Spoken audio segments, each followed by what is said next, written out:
नमस्कार बच्चों, आप सभी का स्वागत है आपके अपने यूट्यूब चैनल होम साइंस में, जिसमें आज आप सब देखने वाले हैं यूजीसी नेट जो आप सबका जूनियर रिसर्च फेलोशिप का पेपर होता है। आज हम उसी के प्रैक्टिस सेट को हल करने वाले हैं। इससे पहले भी मैंने एक वीडियो अपलोड किया है जिसमें मैंने 10 प्रश्नों को ऐसे प्रश्नों को शामिल किया है जो आपके विगत वर्षों में आए हुए प्रश्न हैं। ठीक, तो सारे प्रश्न जो पेपर में आए हुए प्रश्न हैं उन्हीं को हम शामिल करते हैं। आप अंदाज़ा लगा लें कि आप कैसे पेपर में स्कोर कर सकते हैं और किस तरह से पेपर में प्रश्न बनते हैं। तो देखते हैं, आगे बढ़ते हैं, प्रैक्टिस करते रहें क्योंकि प्रैक्टिस ही बहुत इम्पोर्टेंट होता है। प्रैक्टिस ही आपको अंत में अच्छा स्कोर दिलाएगा। ठीक, तो प्रैक्टिस आप रोज़ाना करते रहें। तो आज का प्रश्न हमारा 11 है। जो भी प्रश्न है सारे इम्पोर्टेंट हैं, बहुत ध्यान से आप सब कवर करते चलें। ठीक, तो प्रश्न पहला हमारा क्या कह रहा है। इससे पहले आप सब आगे बढ़ें, सबसे पहले जो पहली बार जुड़े हैं वो चैनल को सब्सक्राइब कर लें, वीडियो को अधिक से अधिक शेयर भी करते रहें, लाइक भी बीच में अवश्य करें। ठीक, तो फर्स्ट क्वेश्चन आप सबका आज का है, निम्नलिखित में से कौन सी सबसे अधिक चमकीली बुनाई है। तो ऐसे कौन सी बुनाई है जो सबसे ज़्यादा चमकीली बुनाई होती है। फर्स्ट ऑप्शन है साटिन, और बी है स्विवल, सी है जैकार्ड, डी है डिब्बी।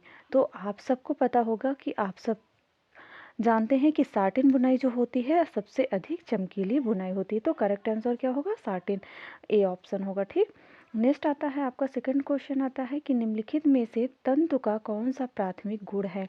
तो तंतु का आप सबने ये सब पढ़ा हुआ है, एमए में भी पढ़ा हुआ है, और जो नहीं पढ़े हैं बुनाई के प्रकार, बुनाई क्या है, ये सब चैनल पर भी वीडियो पड़े हुए हैं, वहाँ से भी आप आसानी से देख सकते हैं।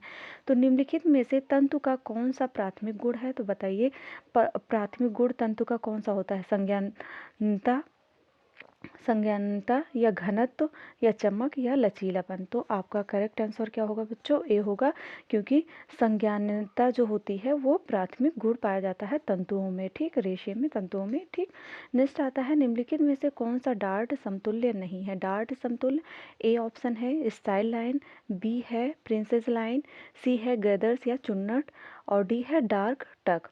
ये डार्ट समतुल्य नहीं है। इसमें से कौन सा डार्ट समतुल्य नहीं है।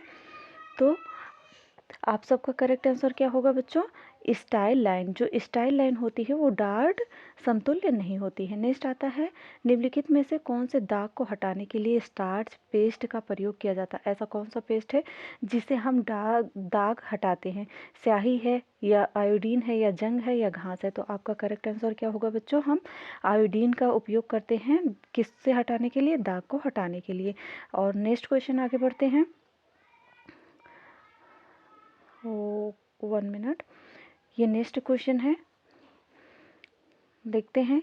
दीपावली मनाने के लिए किया जाने वाला व्यय। जब आप दीपावली मनाते हैं उस समय जो व्यय करते हैं, खर्च करते हैं, वो कौन सा खर्च होता है।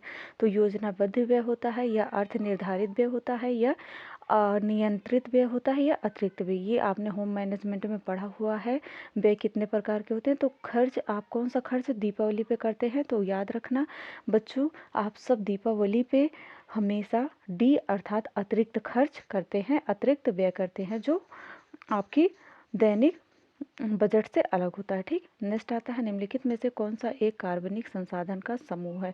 फर्स्ट है पौधे, जल, जीवाश्म ईंधन। क्या ये समूह हैं कार्बनिक संसाधन के। संसाधन भी मैंने पढ़ाया है, आप सब देख सकते हैं वीडियो जा कर के चैनल पर। जीवाश्म ईंधन पौधे, जानवर। क्या बी ऑप्शन होगा करेक्ट, या सी जानवर, वायु, जल, या वायु, पौधे, खनिज। इनमें से कौन सा करेक्ट आंसर होगा बच्चों, आप सबको पता है इसमें से बी। जो जीवाश्म ईंधन होता है, पौधे होते हैं, जानवर होते हैं, ये सभी क्या हैं, कार्बनिक संसाधन कहलाते हैं, कार्बनिक संसाधन के समूह कहलाते हैं। नेक्स्ट आता है आपका जन्म के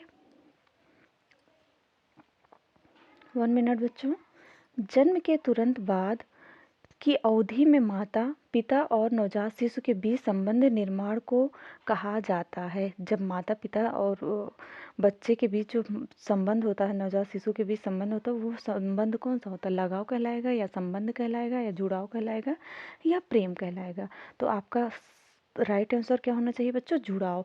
एक दूसरे से जुड़ जाते हैं माता पिता बच्चे। ठीक, नवजात शिशु। उसके बाद आता है आप सबका नेक्स्ट क्वेश्चन 15 नंबर, यहाँ देखते हैं प्रबंधन प्रक्रिया क्या है। तो प्रबंधन प्रक्रिया मैनेजमेंट प्रोसेस मैंने पढ़ाया है ना।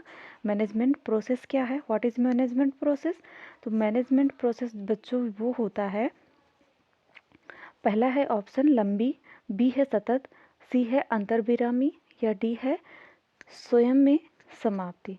तो आपका करेक्ट आंसर क्या होगा बच्चों, सतत होता है। जो प्रबंधन प्रक्रिया होती है वो सतत चलने वाली प्रक्रिया कहलाती है। नेक्स्ट आता है, यहाँ पे देखते हैं, वह सिद्धांत जो यह मानता है कि व्यवहार जीव विज्ञान और विकास से अत्यधिक प्रभावित होता है को कहा जाता है। इस सिद्धांत को क्या कहा जाता है, इकोलॉजिकल सिद्धांत, या इटीरियोलॉजिकल सिद्धांत, या इरेक्शन, या एपिजेनेटिक सिद्धांत, या डार्विन का सिद्धांत। तो इसमें करेक्ट क्या होगा, वह सिद्धांत जो मानता है कि व्यवहार जीव विज्ञान है। ठीक, ये आपका कौन सा सिद्धांत कहलाएगा बच्चों, ये आपका डार्विन का सिद्धांत। आपने पढ़ा होगा डार्विन का सिद्धांत और मेंडल का सिद्धांत जीव विज्ञान में ना, तो डार्विन का सिद्धांत होगा। नेक्स्ट आता है तब समस्या के प्रति संवेदनशीलता है।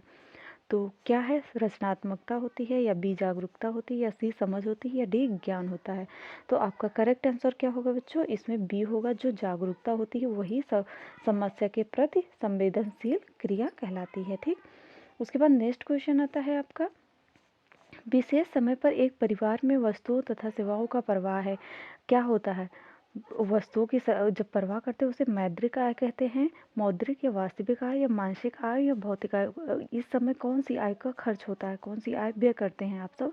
तो जो परिवार में वस्तुओं और सेवाओं का प्रवाह करता है, तो इसमें कौन सा होगा, आपका करेक्ट आंसर क्या होगा बच्चों, आपका करेक्ट आंसर होगा बी, जो वास्तविक आय होता है। ठीक, नेक्स्ट आता है, नई शिक्षा नीति 2019 में एक नया घटक है जिसे आरंभिक बाल्यावस्था शिक्षा को शामिल करना है, पिता को शिक्षा का उपबंध करना है, किशोर किशोरियों की शिक्षा पर ध्यान केंद्रित करना है, या प्रौढ़ शिक्षा की शुरुआत करना है। तो करेक्ट आंसर इसमें क्या होगा, 24 में ए करेक्ट होगा, आरंभिक बाल्यावस्था शिक्षा को शामिल करना है। ठीक, उसके बाद नेक्स्ट क्वेश्चन आता है, परिवार के कार्यान्वयन में एक आंतरिक बाधा है, अनुपयुक्त संभाव्यता रिपोर्ट, सरकारी नीति, वित्तीय संसाधन द्वारा वांछित दस्तावेज, लाइसेंस। ये कौन सी कार्यान्वयन योजना बाधा होती है, आंतरिक बाधा होती है। तो इसका करेक्ट आंसर क्या होगा बच्चों, इसका करेक्ट आंसर होगा अनुपयुक्त संभाव्यता रिपोर्ट। ठीक, औसत बुद्धिमत्ता वाले बच्चे जिन्हें पढ़ने लिखने और गणित में कठिनाई हो उसमें किस बात की संभावना हो सकती है, निम्न बुद्धि परीक्षा गुणांक, या अध्ययन में रुचि का अभाव, या सीखने की अक्षमता, या निम्न भावनात्मक गुण। तो इसमें करेक्ट आंसर क्या होगा बच्चों, आप सबको पता होगा, जो इसमें करेक्ट आंसर होगा सी, जो सीखने की अक्षमता होगी इसी के कारण ये नहीं होता है। कम लागत वाले पदार्थ जिप्सम के खोखले बोर्ड तथा ब्लॉक्स का प्रयोग किस में किया जाता है, छत में किया जाता है, या नींव में, या आंतरिक दीवार, या फर्श में। तो आपका करेक्ट आंसर क्या होगा बच्चों, इसमें करेक्ट आंसर होगा सी, जो होता है आंतरिक दीवार में किया जाता है। तो आई होप आपने बहुत अच्छा समझा होगा। 26 प्रश्न से कल देखते हैं, मिलते हैं नेक्स्ट वीडियो में नेक्स्ट टॉपिक के साथ। तब तक के लिए जय माता रानी।